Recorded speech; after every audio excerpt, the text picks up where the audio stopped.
ये ग्रेटर मुंबई की तस्वीर है। वैक्सीन के लिए लोगों की लंबी लंबी लाइनें लगी हैं, लेकिन वैक्सीन आउट ऑफ स्टॉक है। ऐसा नहीं है कि सिर्फ मुंबई में ही ऐसे हालात हैं। इसके अलावा दिल्ली, मध्य प्रदेश, गुजरात, बिहार समेत कई राज्यों के पास वैक्सीन की कमी है। यही वजह है कि इन राज्यों के सीएम 1 मई से शुरू हो रहे 18 साल से ऊपर के लोगों का वैक्सीनेशन का काम फिलहाल शुरू करने से असमर्थता जाहिर की है।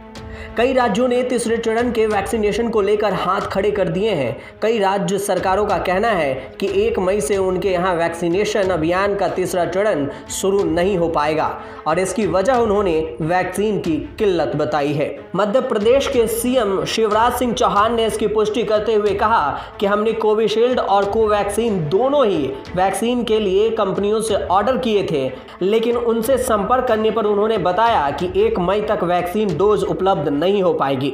उन्होंने कहा कि जैसे ही टीका उपलब्ध होगा, वैक्सीनेशन का अगला चरण शुरू हो जाएगा।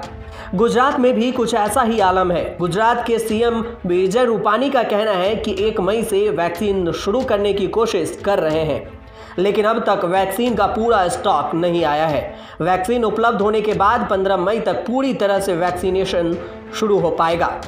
बिहार में भी आलम कुछ ऐसा ही है कि 18 से 45 साल की उम्र के लोगों को वैक्सीन की डोज मिलने के आसार नहीं है। इनमें देरी हो सकती है।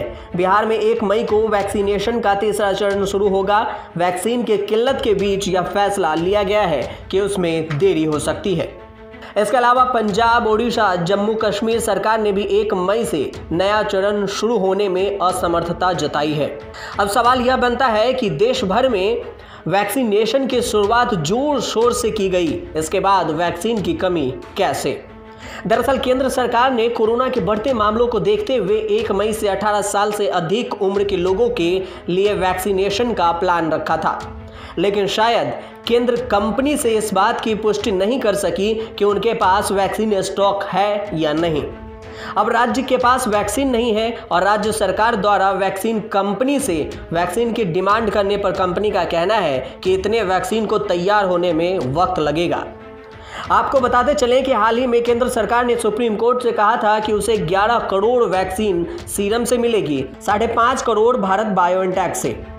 अगर दोनों को मिलाकर बात करें तो कुल 16.5 करोड़ वैक्सीन होते हैं। अगर केंद्र को 16.5 करोड़ वैक्सीन मिल भी जाए तो देश की आबादी के अनुसार हर महीने के हिसाब से भी अगर देखा जाए तो 15 से 20 लाख लोगों को ही वैक्सीन हर महीने लग सकती है।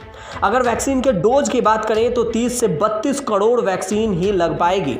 इस हिसाब से देश में अन्य देशों की अपेक्षा वैक्सीनेशन काफ़ी स्लो है। पहला, वैक्सीन की कमी। दूसरा, दूसरे देशों को वैक्सीन का एक्सपोर्ट करना।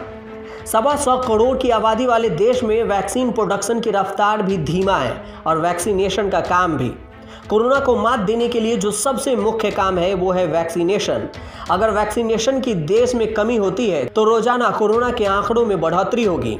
अब तक जितने वैक्सीनेशन हुए हैं उस हिसाब से 2% लोगों का ही वैक्सीनेशन हो पाया है। बता दें कि देश भर में 16 जनवरी से वैक्सीनेशन अभियान की शुरुआत हो चुकी है। देश भर में टीके की कुल 14.5 करोड़ डोज दी गई है। स्वास्थ्य मंत्रालय के अनुसार अब तक कोरोना वैक्सीन के कुल 14,50,85,911 डोज दिए जा चुके हैं। वहीं कोरोना की रफ्तार भी 2 गुनी है। 3,86,854 पिछले 24 घंटे में कोरोना से संक्रमित मरीज पाए गए। कुल कोरोना संक्रमितों की बात करें तो 1,87,00,000 से भी ज्यादा कोरोना संक्रमित अब तक हो चुके हैं। वहीं एक दिन में 3500 से ज्यादा की मौतें हो चुकी हैं। लगातार कोरोना हाहाकार मचा रहा है। न्यूज़ तक ब्यूरो।